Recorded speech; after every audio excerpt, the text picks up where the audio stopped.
Support for Back from Broken comes from Lift the Label, dedicated to providing hope for recovery from addiction. Recovery is possible and help is available in Colorado. Learn more at liftthelabel.org. Hey, it's Vic with a quick note. This episode contains discussion of suicide. Please be advised. In 3, 2, 1. Middle school was horrible.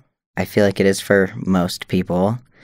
Maybe not all, but... Oh, God, yeah. yeah, horrible time in life.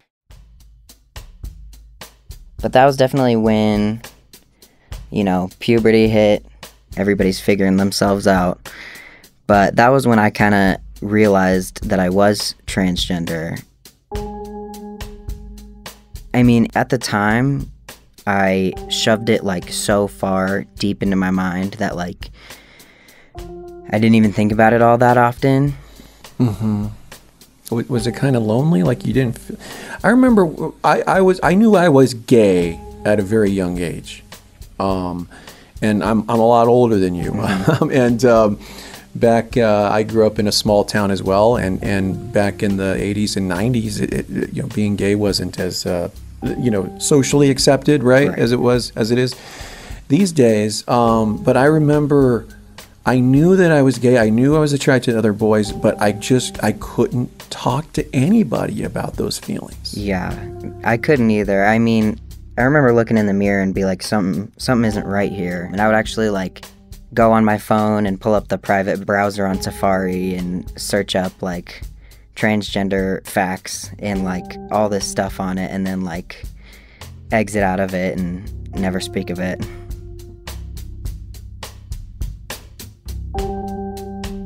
I'm sure a lot of you listening can relate to someone having bad memories from when they were a teenager in school. There's a lot of pressure to fit in. There's cliques, the cool kids, the jocks, the nerds, things like that. But Morgan Sinclair felt like he didn't belong at all. You see, when Morgan was born, his sex assignment was female. He's identified as a transgender male for a while now. But before Morgan learned to love who he is, he was on a dangerous path. Morgan, who's now 19, became addicted to drugs when he was just 13. And his story can teach us a lot about how hard it can be to accept who we are.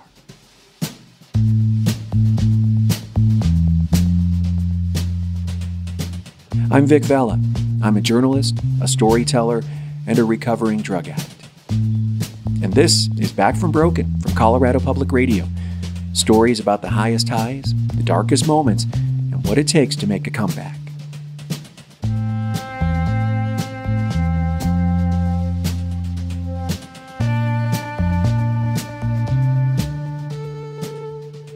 Morgan Sinclair had a typical middle-class upbringing in the Denver suburbs. He had 2 loving parents and a younger brother who was the perfect playmate. We'd hang out all the time. Since I didn't have many friends, he was kind of my go-to for a while. And we would just do the normal stuff, play video games, run around the backyard, wrestle, stuff like that. Morgan loved playing with boys and hanging out with his brother. Then one day, Morgan told his grandma something. Around when I was 4, I don't know, but my dad actually told me this when I came out, because I don't remember this. But I was just talking to my grandma, and I was like, "Hey, Grandma, I think I'm a boy." And she was like, "No, you're not." And tried to explain it to me, but I was like, "No, I'm a boy." And she just let it go after that, but I just thought it was funny. That is, well, what made you say that? I'm a boy. Honestly, when I was that age, not quite sure. I mean, definitely all through growing up, I had wished I was. And when I was 4, I didn't know what being transgender meant, or if, I didn't even know what that was. I'd always just wanted to fit in with the guys more often than the girls. I think I just was saying that because, that's what I had hoped, I guess. Would you say when you were younger, you were doing more things that typically more boys would do? Oh yeah, I was playing Football, tackle football with all my guy friends, wrestling, not real wrestling, but just play wrestling. Yeah. There's that old word. You remember that word, tomboy?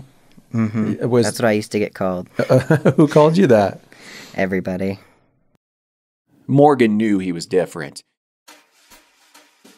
He didn't dress like a girl, and he didn't feel comfortable in his own skin. And he was determined to bury his emotions because desperately he wanted to belong. By the age of 12, Morgan started skipping classes and locking himself away in his bedroom. The only thing that kept him from total despair was watching YouTube clips where Morgan would learn more about transgender people. I mean, I kind of used YouTube as an outlet to feel less alone because it was very lonely being in my bedroom by myself for like all the hours of the day that I wasn't at school. I mean, sometimes I would just kind of cry in my room because I was sad and alone.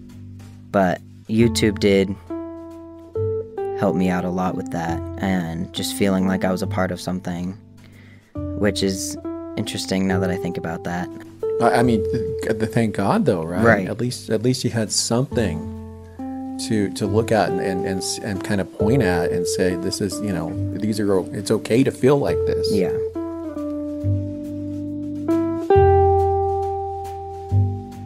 When did drugs and alcohol kind of start entering the picture for you? When I was 12, in 8th grade, I was friends with this guy named Ollie and Bennett. And they kind of told me, hey, we met this guy and he smokes weed and we're going to hang out with him later. Do you want to come or whatever? And I kind of was begging them to let me go. And then I went there with about 8 other guys that were there, and he had bought an ounce of weed. It was a lot for my first time ever smoking or seeing weed at all, actually. And that was the first time I ever did anything. How did it make you feel? Awesome. Yeah. Yeah. I mean, that's why they call it getting high, right?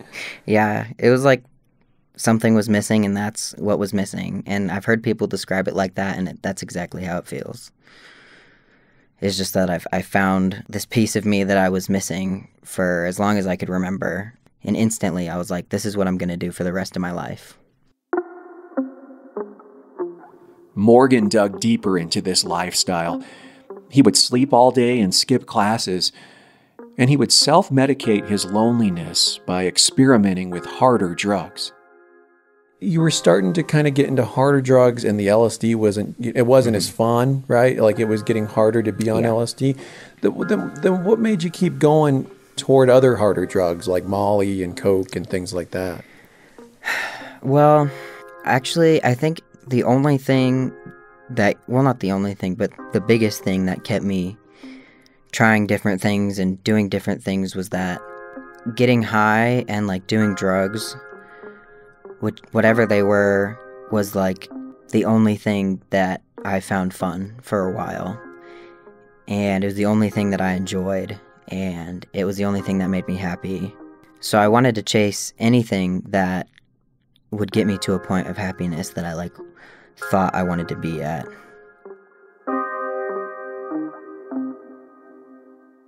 But the drugs were starting to change Morgan's attitude and personality.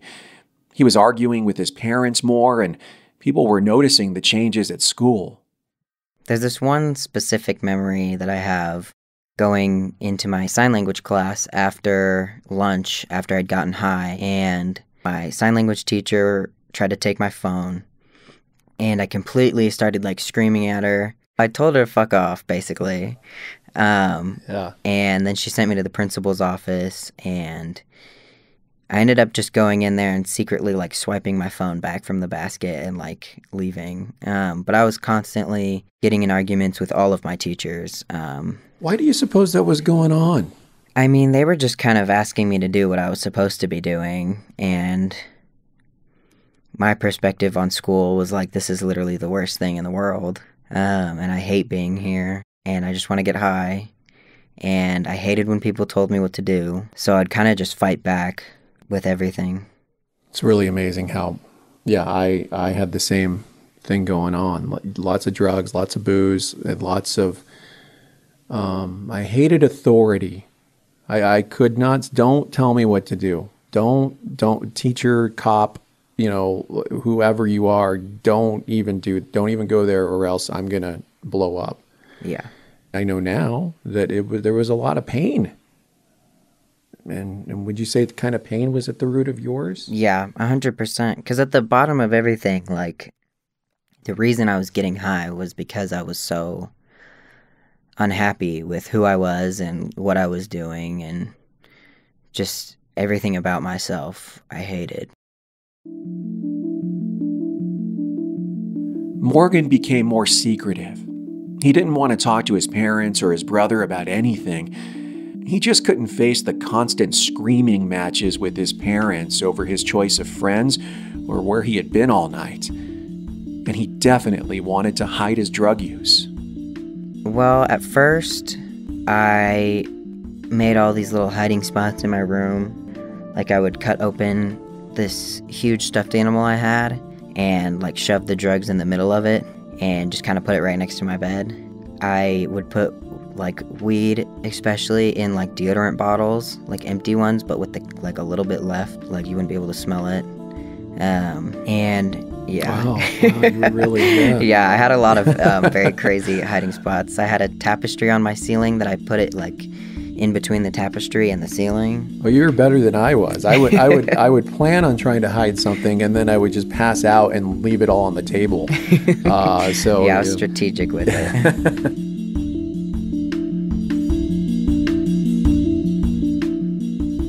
And there was one more secret Morgan couldn't face: his identity.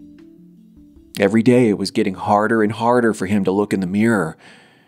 He hated the mere sight of his body and tried to hide it at every opportunity.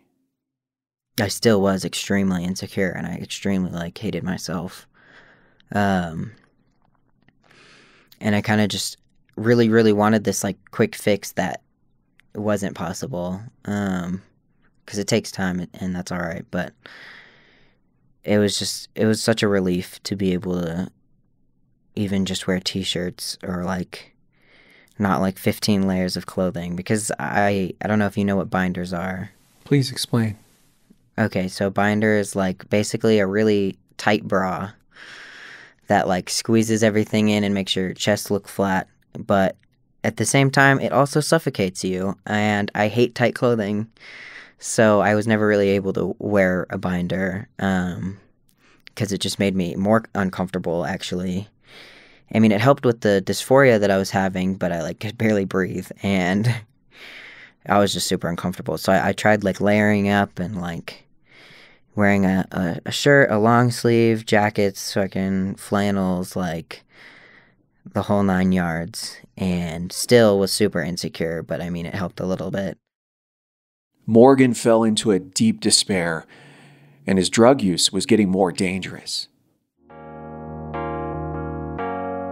I went to this concert and took a bunch of acid and drank a bunch of alcohol and ended up blacking out and wandering somewhere, and I think I passed out, and I don't really remember at all, but someone found me and called an ambulance, and all I remember is waking up the next day in the hospital with my mom.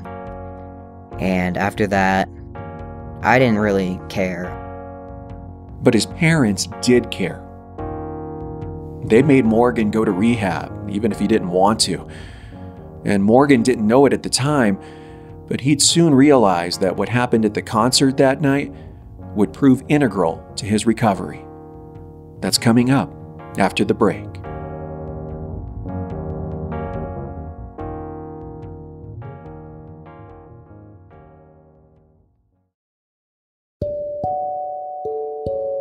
Hey, it's Vic.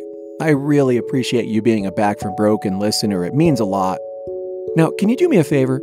can you take a moment to find Back from Broken on whatever podcast app you use, like Apple Podcasts or Spotify, and give us a like, a rating, and even a review?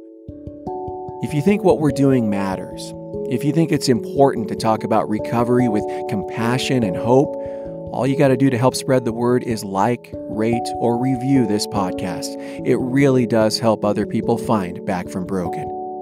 Thanks for listening, and thanks for supporting podcasts from Colorado Public Radio.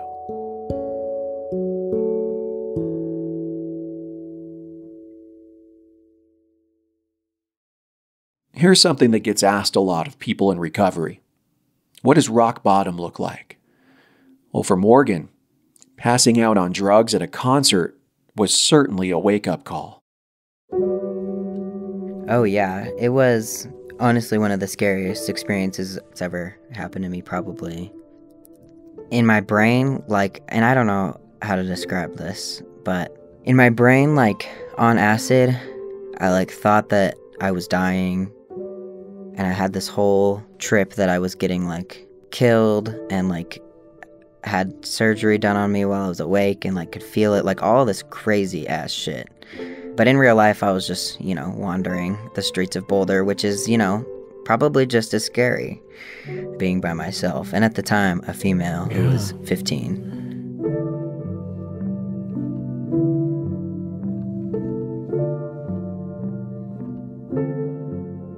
You weren't feeling suicidal or anything? I absolutely was. Yeah? Yeah. All throughout my drug use. But every day, yeah, I did. I did want to die. What emotions come to mind when you kind of go back and think about what that was like back then? Honestly, just hopelessness is the biggest one that I think about.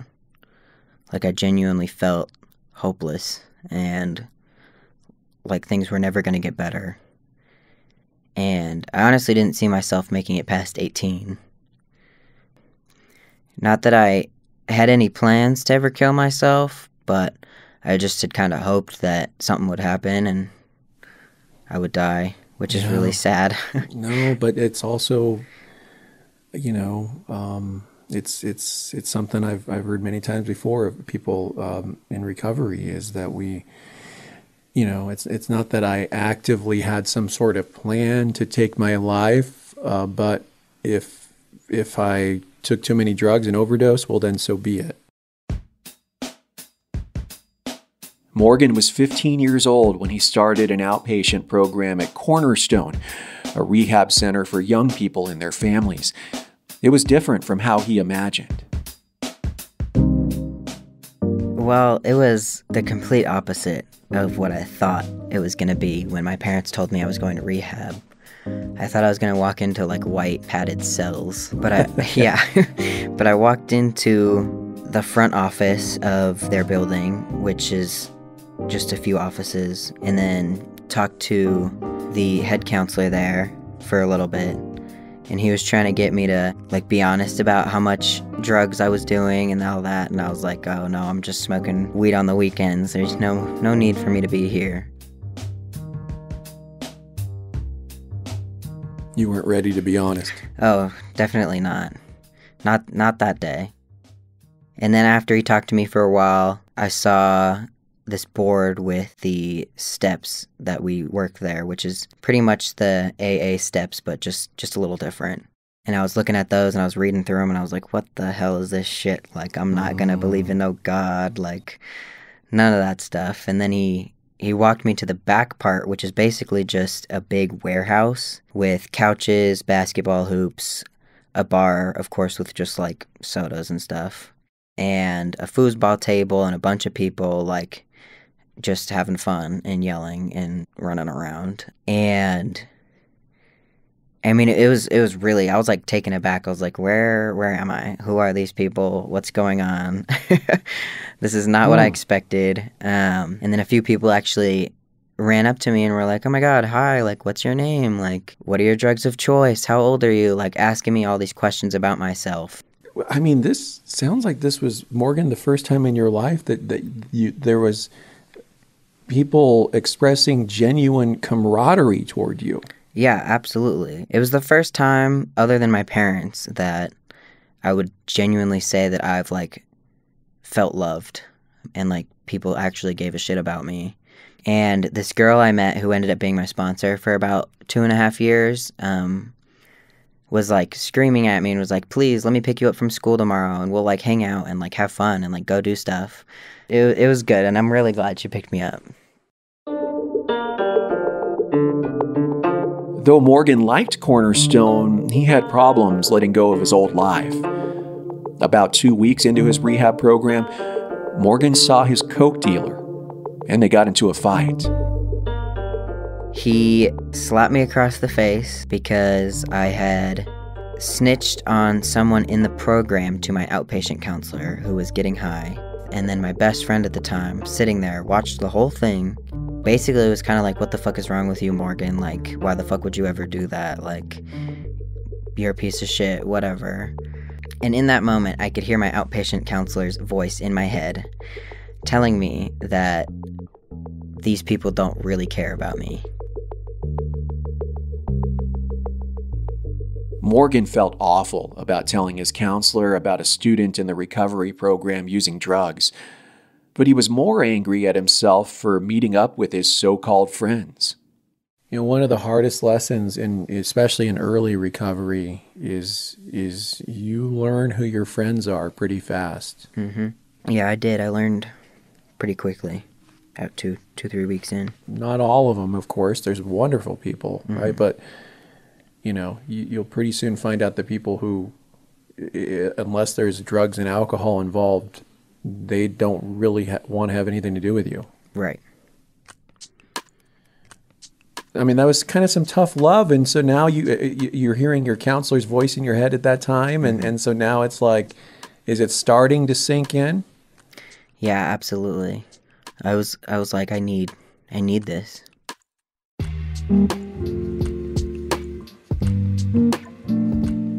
Yeah, I mean, I started showing up to outpatient every day on time. Actually, that's a lie. I've never been good at being on time. I really tried to be on time. But when I was there, I listened and I participated and talked to people about my problems and got honest and vulnerable. And it was working? And it started working. Who knew? Crazy. Yeah, that's actually what they tell you to do is working. I know.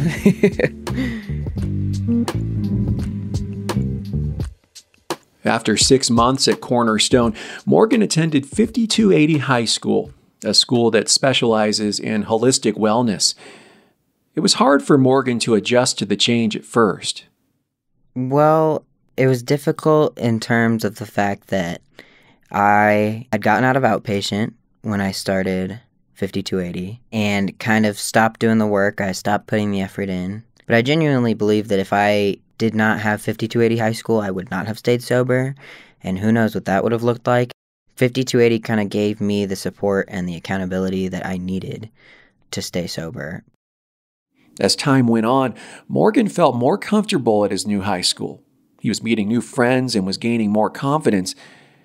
And at a difficult time in his life when he had just broken up with his girlfriend, he knew he had to be true to himself.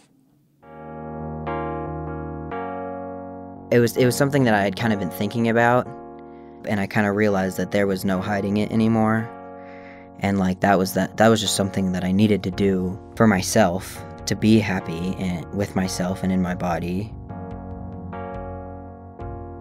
And so I ended up telling one of my best friends at the time, her name's Nguyen, still one of my best friends, but I ended up telling her, like, bawling, crying, like, I'm trans and like I don't know how to deal with this and like I don't want to deal with this, and I was kind of just like, I just might not deal with this and pretend it doesn't exist. And she was like, kind of just like, I know, like I had my suspicions, which is always such a funny response to me and kind of made me laugh a little bit, because it's like everybody knew but me. Yeah, that's always the case. When I came out to I got drunk and I got my friends drunk and I pulled them in my room at my high school graduation. I said, I got to tell you guys something. I have some news. I'm gay. And they all just kind of looked at me and looked at each other like, okay, so what's the news? Yep. And it's you're always the last one to know, right? Exactly. So what did that make you feel better though? That, okay, well, this person knew already and this person is still my friend. Yeah, it definitely made it just a little bit better. Because one of my fears with coming out to people and with coming out to my friends and my family was that I wasn't going to be accepted and that they weren't going to want to be my friends anymore or want to associate with me or anything. So knowing that she still loved me just the same was reassuring in a way, for sure. And it gave me the confidence to come out to my other close friends at the time. Yeah. I guess, everything that you've gone through, what are some of the challenges in terms of struggling with addiction and mental health that is unique to the trans community? I mean, it's a whole different ball game, if I'm being honest. Because being trans and already having a lot of issues with, like, myself and just being super self-conscious and insecure and, like, hating myself off the bat without, like, already trying to, like, deal with all this trans stuff made it really, really hard in that aspect. Because I think, and I can't speak for everybody, but I can speak for myself and the people I've talked to, but, like, loving yourself is already such a hard thing as a drug addict and kind of already gets the ball rolling to begin with. But then when I added on all of this stuff, being trans and coming out and, like, figuring all that out, it just made it, like, substantially worse. That's got to be so hard, Yeah. I mean, I'd honestly say, like, dealing and learning how to be trans and being happy with the way that I am is, in my opinion, harder than getting sober. And I did it with 2 years of sobriety, which, isn't, like, the most time in the world, but I definitely wasn't, like, I wasn't emotionally fucked at that point. Yeah. You had to take care of one thing before you took care of the other thing. Yeah. I mean, otherwise, I'm sure it would have been overwhelming. Oh, 100%. I mean, I truly believe that if, like, things had been different and I came out when I was getting high or maybe even when I was newly sober, that I would still be getting high or I'd be dead, really. Well, how do you feel about yourself today? Much better. That's great. Still, I struggle. It just depends on the day. I was able to start hormone treatment in October of 2020. I was able to get top surgery in May of 2021, which made everything, like, 10 times better. And I plan to continue on, like, with bottom surgery and continuing hormones and all that stuff, which is such a long process. But being able to get top surgery was a turning point for me in my happiness with this stuff. Because every day, like, I woke up, looked down, hated myself, and tried my best to hide it up. I mean, it sounds like that was just like the weight of the world lifting off of you. I mean, first you get sober, and then you're transitioning, and all of a sudden you're feeling like who Morgan really is. Yeah.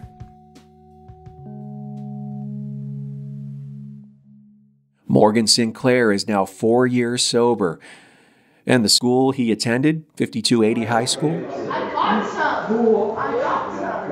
Well, he now works as a recovery coach there. Lindsay! Hey, Morgan. Hey, Kate. Hey, Morgan. Hey, Kate. Hi, Morgan. I'm good. How are you? I'm terrible. Morgan loves his job. He really enjoys helping other young people who are struggling just like he used to. At points, it's really hard because it's like dealing with a bunch of me everywhere all the time. Yeah. But it's really awesome, actually, and I really enjoy it. As much as sometimes I like to say that I don't, and it's hard, deep down I really, really enjoy it. And I love being able to kind of like give to people what I was given, like freely given by people who were my recovery coach or like my sponsors. Like, I don't know, I just love being able to give people that support in the place that like I feel usually is the hardest, especially being 15 and in recovery. High school is like a horrible place to be. So being able to like make people feel comfortable with like their journey in recovery and like being in high school and like being able to help them like be successful, even though I'm like I've never been good at school, is it's super cool. The second that I was able to come out as trans and be myself, it was like I wasn't pretending anymore, and I was able to like truly be happy and learn how to be happy within the person that I am. But also, like, there's this saying in my program, also probably in AA, that I love to say, and it's don't quit 5 minutes before the miracle happens. And I say that because it's not hopeless, and there is so many resources out there for people like me, especially 5280, Cornerstone, and Full Circle. I've seen all those programs exponentially change people's lives and save their lives. So I guess just don't give up hope and be yourself, which is super cheesy, but very real. Don't quit before the miracle happens. Mm-hmm. Yeah.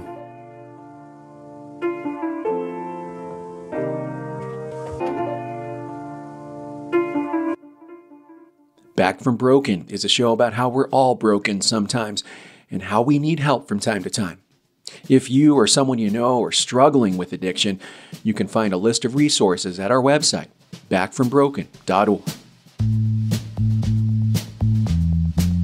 Back from Broken is hosted by me, Vic Vela. Our lead producer today was Joe Erickson. Find a list of everyone who helped make this episode in the show notes. This podcast is made possible by Colorado Public Radio members. Learn about supporting Back from Broken at CPR.org.